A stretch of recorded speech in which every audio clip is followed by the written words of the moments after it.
The lush evergreen forest across the western Ghats in the Shimoga district of Mysore state is famous for its enchanting beauty, beauty that has inspired many an artist and many a poet. Here the river Sharavati plunges down the mountainside with a dizzy rapture, unfolding a glorious spectacle. It is said once here came a man who on beholding this majestic scene exclaimed, "What a waste." An odd comment indeed, but the man who made it was no eccentric. This man was contemplating the invisible power hidden in these mighty torrents. He saw in the falls visions of a myriad canals emerging from a reservoir, visions of hydroelectric power which could turn the giant wheels of industry. This man was an engineer. He was a great engineer. He was Dr. Vishweshwaraiah.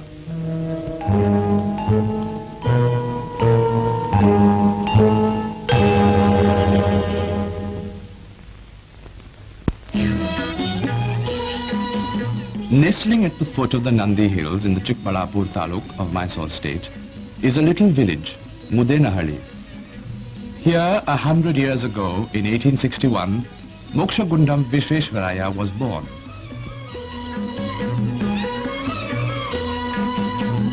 Vishweshwaraiah came of a poor family. His mother had to struggle hard to get him educated. It was she who brought him to nearby Chikbalapur for his schooling.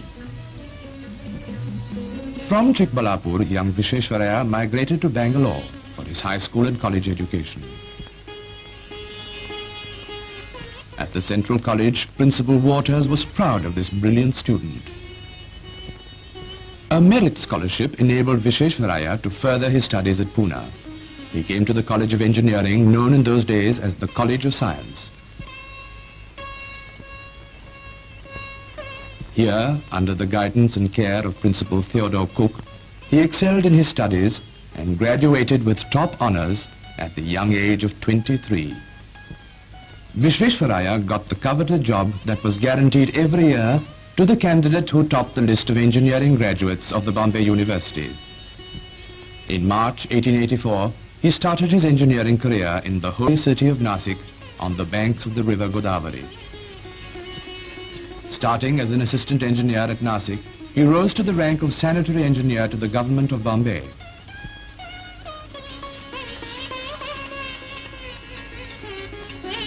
Many and distinguished were the services he rendered during this period. One of his lasting contributions to the state was the block system of irrigation, which he developed in the Neera Canal area of the Pune district. The object of the system was to distribute the benefits of irrigation over a large number of villages. His passion for statistics and for the intelligent use of these facts and figures were evident in the way he worked out the scheme. One of his engineering achievements was connected with the lake Fife at Khadakwasla. The storage of this lake was insufficient to meet the needs of the Mutha Canal, which supplied water to Pune. The reservoir overflowed every year above the surplus weir. The problem was to increase the storage capacity without raising the dam. Vishweshwaraiah had the answer. He devised a system of automatic gates which did the trick. These gates have stood the test of time and have been copied in other places too. He took out a patent for the gates, but he refused to ask for or accept any royalty from the government. He always believed in work properly blended with recreation. The result was the Deccan Club, which flourishes to this day. In this good work, he had the blessings and cooperation of such eminent personalities as Mahadev Govind Ranade and Gopal Krishna Gokhale. The year 1909 brought Vishweshwaraiah to Hyderabad. The Nizam's government secured his services for an important assignment. On the 28th of September 1908, the river Musi, which passes through the city of Hyderabad, was in floods and ravaged the city. In one area alone, known as Kolsawadi, more than 2,000 people were drowned or washed away. Hundreds of buildings were swept away. The state government wanted Vishweshwaraiah to examine the damage done and to suggest measures to prevent a recurrence of such a catastrophe. After making a survey, he recommended the construction of 2 reservoir dams above the city. one across the river Musi and the other across its tributary, the Isi.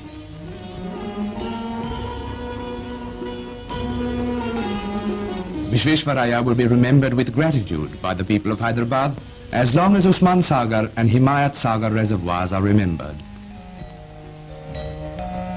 Vishweshwaraiah also prepared a scheme for a modern system of drainage for Hyderabad city. It's a tribute to his foresight that the drainage disposal machinery which he got installed meets the needs of the city even today, when its population has increased threefold. Vishweshwaraiah also drew up plans for the improvement of the capital city of Hyderabad. His prophecy that when the improvements were carried out, Hyderabad would be able to hold her head high among her sister cities in India has come true today.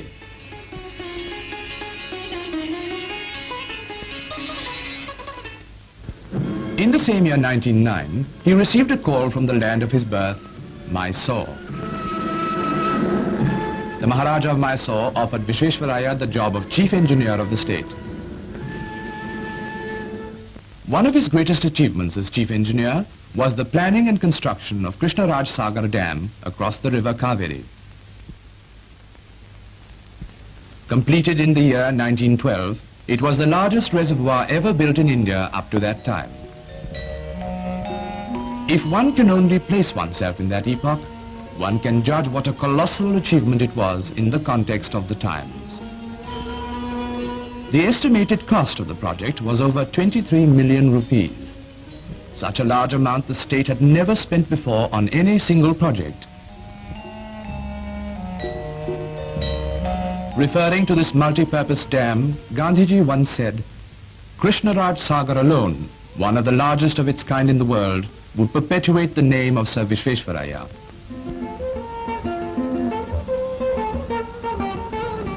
The main irrigation canal named after Vishweshwaraiah passes through a varied landscape, coursing through an artificial tunnel nearly 2 miles long, an engineering feat for that time.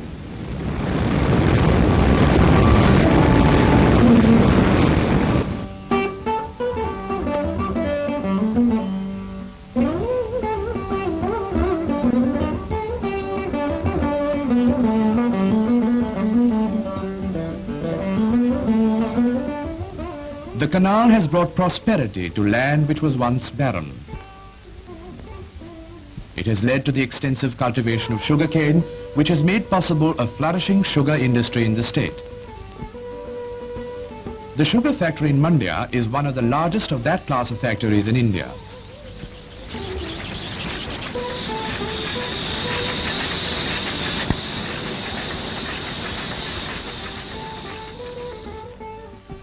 Mandya, which was once a sleepy, undeveloped village, is today a prosperous town, the headquarters of a prosperous district of the same name. Krishnaraj Sagar has thus brought immense prosperity in its wake. It has almost changed the face of Mysore. The Vrindavan gardens below the dam have added enchantment to utility.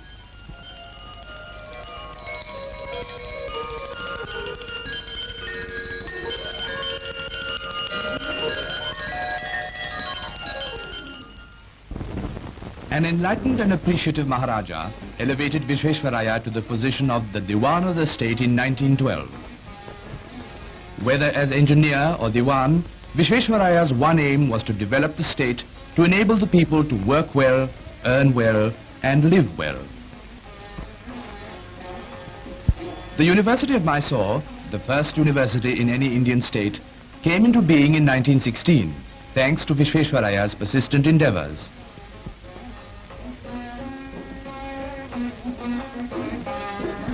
He also founded the Kannada Literary Academy. Vishweshwaraiah always felt that industries were the mainstay of the progress and the prosperity of a nation. The sandal oil factory was but one of the many industries introduced by him.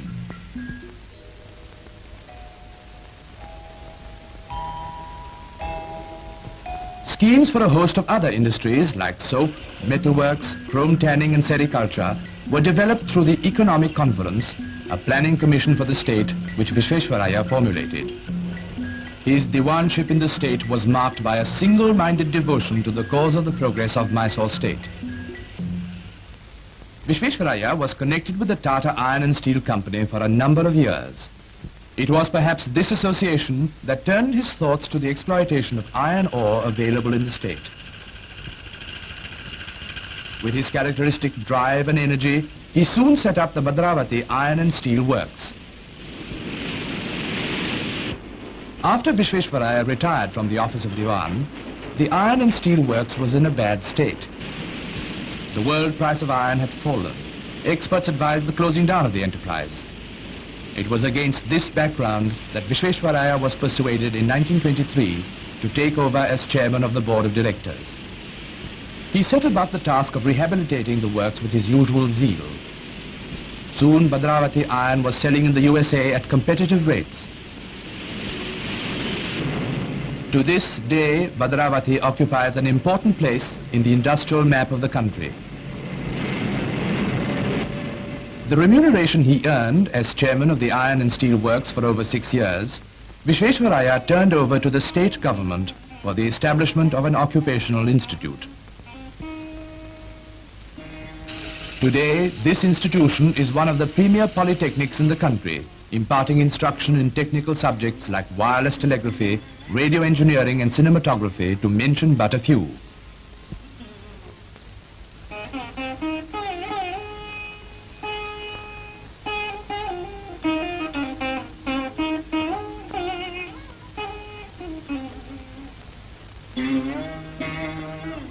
Vishweshwaraiah's passion for advancing education at all levels knew no bounds. He was president of the court of the Indian Institute of Science in Bangalore for a number of years and was responsible for adding the faculties of some branches of engineering to the institute. Even when he was past the biblical span of 60 years and 10, what he sought was not a rest cure, but an action cure. He believed that rural industrialization was the only cure for some of the ills of our rural economy. He prepared a scheme for rural industrialization, which the Mysore government accepted and implemented.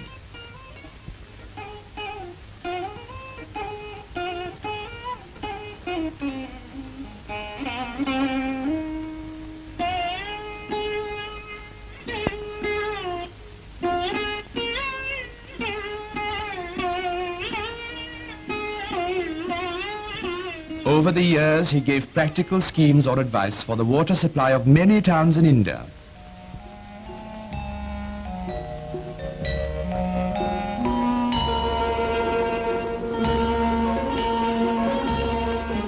He was also responsible for the water supply schemes of Goa, Hyderabad, Sindh and Aden. Vishweshwaraiah worked incessantly, preparing plans and schemes for the development of the country. He published several books and pamphlets. Waking or sleeping, he had only one thought in his mind: nation building. Vishweshwaraiah traveled abroad several times. Wherever he went, his one consuming desire was to bring back technical know-how for the development of his own motherland.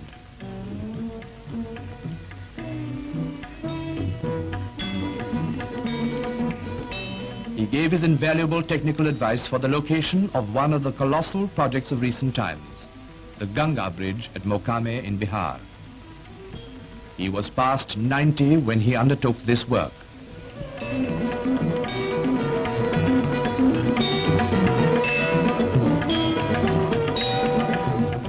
His deep interest in the industrialization of the country led Vishweshwaraiah to found the All India Manufacturers Organization in 1941. Its motto, prosperity through industry. He wanted manufacturers in the country to develop initiative and build new industries with the help of modern methods of organization. As the founder president of the organization, Vishweshwaraiah still keeps in close touch with its activities and gives the organization the benefit of his rich experience and wise counsel. A grateful nation has heaped honors on a man who has served the country in so many spheres. Knighthood, degrees, honoris causa galore.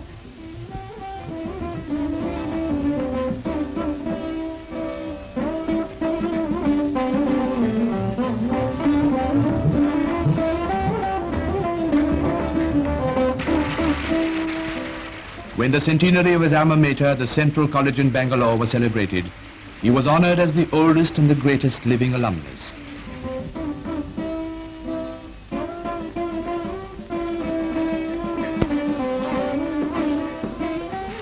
The highest honor that an Indian citizen could receive, the award of Bharat Ratna, came to him. In the citation, he was hailed as the father of the idea of planned development in India.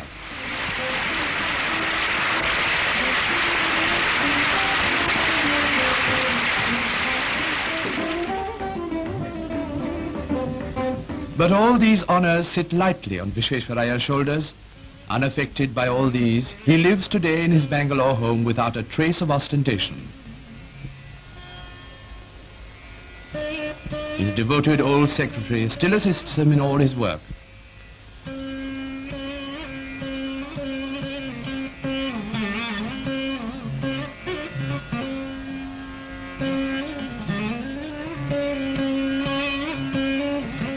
Meticulously punctual in his habits, Vishweshwaraiah keeps himself busy and active, receiving visitors, holding discussions with them, attending social functions. For he thinks with Ulysses, how dull it is to pause, to make an end, to rust unburnished, not to shine in use, as though to breathe were life. The one motto of Vishweshwaraiah throughout his life has been, work is worship.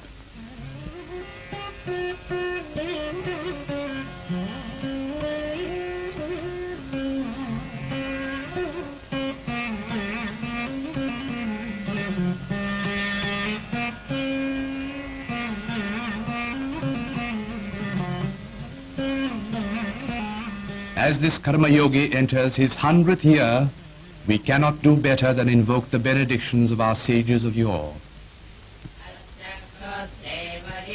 May we for 100 autumns see that lustrous eye God ordained arise before us. May we live 100 autumns. May we hear for 100 autumns. May we speak well for 100 autumns. May we hold our head high for 100 autumns. Yea, even beyond 100 autumns.